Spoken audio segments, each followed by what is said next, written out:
अधिक माहिती या संदर्भात घेणार आहोत। आमचे प्रतिनिधी मनोज दयाळकर हे आमच्या सोबत जोडले गेले आहे। मनोज, काय सध्या मुंबईतील पावसाची परिस्थिती आहे? मुंबईला पुढील 3 तासांसाठी रेड अलर्ट जारी करण्यात आलेला आहे।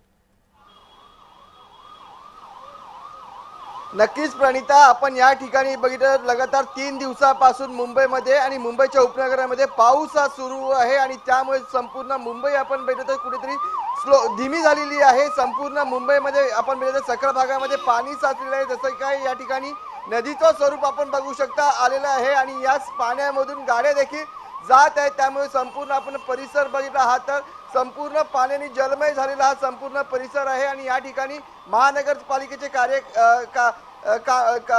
हे असतील आणि तसंच आपण बघितलं ते या ठिकाणी एनडीआरएफची टीम असेल तसेच पोलीस जवान असेल ते या ठिकाणी तैनात झालेले आहेत आणि या ठिकाणी संपूर्ण सर्व नागरिकांना तसंच वाहनांना बाजूने जाण्याचं देखील या ठिकाणी सांगण्यात आलेलं आहे। आणि आपण बघू शकता या ठिकाणी गाड्या देखील ज्या 2 व्हीलर त्या बंद पडलेल्या आहेत आणि संपूर्ण पावसामधून भरल्या पाण्यामधून ते या ठिकाणी चालत जात आहे आणि या ठिकाणी आपण पाणी बघितलं तर गुडघ्यापर्यंत हा पाणी संपूर्ण आलेला आणि त्यामुळे संपूर्ण रस्ता आपण बघितलं तर पूर्ण ट्रॅफिक या ठिकाणी जमलेला आणि या ट्रॅफिकमध्ये आपण बघितलं तर ॲम्ब्युलन्स देखील या ठिकाणी फसलेली आहे आणि ॲम्ब्युलन्सला जागा या ठिकाणी केली जाते आणि संपूर्ण रस्ता जलमय झाल्यामुळे ॲम्ब्युलन्सला थोडासा आपण बघितलं तर या ठिकाणी वेळ लागत आहे, पण आपण बघितलं या ठिकाणी ॲम्ब्युलन्सला जागा करून दिली जाते। पण पूर्ण आपण बघितलं वातावरण आहे तो पूर्ण ढगामय वातावरण आहे आणि या ठिकाणी जोरदार पाऊस मुंबई आणि मुंबईच्या उपनगरामध्ये सुरू आहे। त्यामुळे जलजीवन आपण बघितलं एक पूर्णपणे स्लो झालेलं आहे। ज्या वाहतूक गाड्या आहेत त्या पण आपण बघितलं या ठिकाणी धीम्या गतीने चालत आहे आणि रेल्वे सेवेवरती या देखील फटका पडलेला आहे। रेल्वे सेवा आपण बघितलं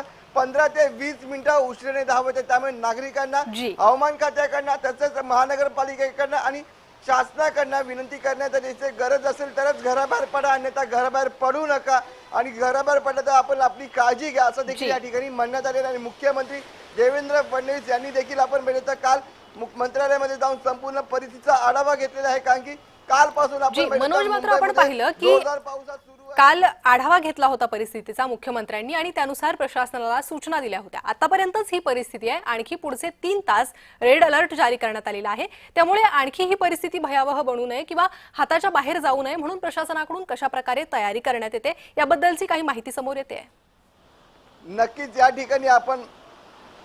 नक्कीच आपण या ठिकाणी बघितलं तर काल मुख्यमंत्री देवेंद्र फडणवीस यांनी आढावा घेतलेला आहे। मंत्रालयामध्ये जाऊन संपूर्ण परिस्थितीचा आढावा घेतलेला आणि लगातार 3 दिवसापासून हा पाऊस जोर पकडलेला आहे। कुठे पाऊस फक्त हलका होते पण कुठे थांबण्याचं नाव घेत नाही। सतत 3 दिवस पाऊस हा मुंबईमध्ये आणि मुंबईच्या उपनगरामध्ये सुरू आहे आणि त्यामुळे नागरिकांची या ठिकाणी आपण बघितलं गैरसोय होत आहे। नागरिकांना मोठ्या प्रमाणामध्ये त्रास होत आहे ते आपण आणि शाळेला देखील या ठिकाणी सुट्टी देखील देण्यात आलेली आहे आणि संपूर्ण ठिकाणी आपण बघितलं पोलीस बंदोबस्त हा तैनात करण्यात आले। तसेच आपण या ठिकाणी एनडीआरएफची टीम असेल तसेच काही महानगरपालिकेचे कर्मचारी असतील त्यांना प्रत्येक जागोजागी या ठिकाणी तैनात करण्यात आले। त्याचे पोर्ट होल असतील ते पूर्णपणे बंद करण्यात आले असेल आणि ज्या ठिकाणी पोर्ट होल आपण वेळात सुरू असेल त्या ठिकाणी अशी वस्तू म्हणजे मुंबईकरांना जोरदार पावसानं झोडपल्याचं पाहायला मिळतंय। प्रचंड हाल नागरिकांचे होत आहेत। अधिक अपडेट तुमच्याकडनं वेळोवेळी घेत राहू। तुर्तास धन्यवाद या सविस्तर माहितीसाठी।